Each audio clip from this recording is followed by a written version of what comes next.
عام خبر سے آپ کو اپڈیٹ کریں۔ چیئرمین تحریک انصاف عمران خان سے شہباز گل نے ملاقات کی ہے۔ ملاقات میں جیل بھرو تحریک کی حکمت عملی پر تبادلہ خیال کیا گیا ہے۔ اس موقع پر شہباز گل کا کہنا تھا کہ کارکن رضاکارانہ گرفتاریوں کے لیے پرعزم ہیں۔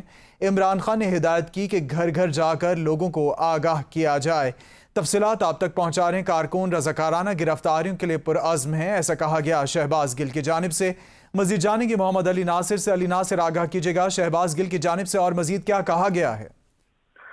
جی بالکل، زمان پارک میں پاکستان تحریک انصاف کے چیئرمین عمران خان اور شہباز گل کے درمیان جو ملاقات ہوئی ہے اس میں جو گفتگو شنید ہوئی ہے وہ یہ ہوئی ہے خاص طور پر جیل بھرو تحریک، جیسا کہ عمران خان پہلے بھی اعلان کر چکے تھے کہ بدھ کے روز سے جیل بھرو تحریک کا انہوں نے اعلان کیا تھا۔ اس کی حکمت عملی پر خاص طور پر گفتگو کی گئی اور عمران خان کی جانب سے یہ شہباز گل کو کہا گیا کہ بدھ کے روز سے چونکہ جیل بھرو تحریک کا آغاز ہوگا، روزانہ کی بنیاد پر 200 کارکن رضاکارانہ طور پر ایک تو گرفتاری دیں گے اور اس کے علاوہ جو سابق ایم این اے اور سابق ایم پی ایز ہیں پاکستان تحریک انصاف کے، وہ بھی گرفتاریاں دیں گے۔ 200 ارکان کے ساتھ 6 روزانہ کی بنیاد پر سابق ایم پی او اور ایم این اے گرفتاریاں دیں گے۔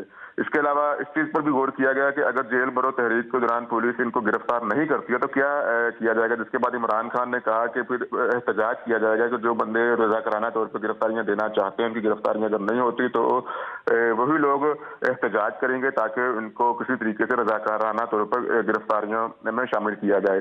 اور اس کے علاوہ عمران خان نے شہباز گل کو یہ بھی ہدایت جاری کی کہ جو ضمنی انتخابات آ رہے ہیں اس میں گھر گھر جا کر آپ کمپین کریں، لوگوں کو بتائیں پاکستان تحریک انصاف کا کیا ایجنڈا ہے اور جو حکومت ہے وہ کس طریقے سے مہنگائی کا طوفان آگے کھڑا کر سکتی ہے مستقبل کے اندر، اور پیٹرول اور جو ڈیزل کی قیمت ہے وہ آگے مزید بڑھیں گی۔ اسی طرح بجلی اور گیس کی قیمتوں میں مزید اضافہ ہوگا۔ یہ ڈور ٹو ڈور گھر گھر جا کر آپ یہ کمپین کریں، لوگوں کو بتائیں کہ کس طریقے سے حکومت نے آئی ایم ایف کے ساتھ جیل بھرو معاہدہ تحریک کیا کی ہے۔ حکمت عملی پر گفتگو کی گئی ہے۔ محمد علی ناصر آپ اپڈیٹ کر رہے تھے۔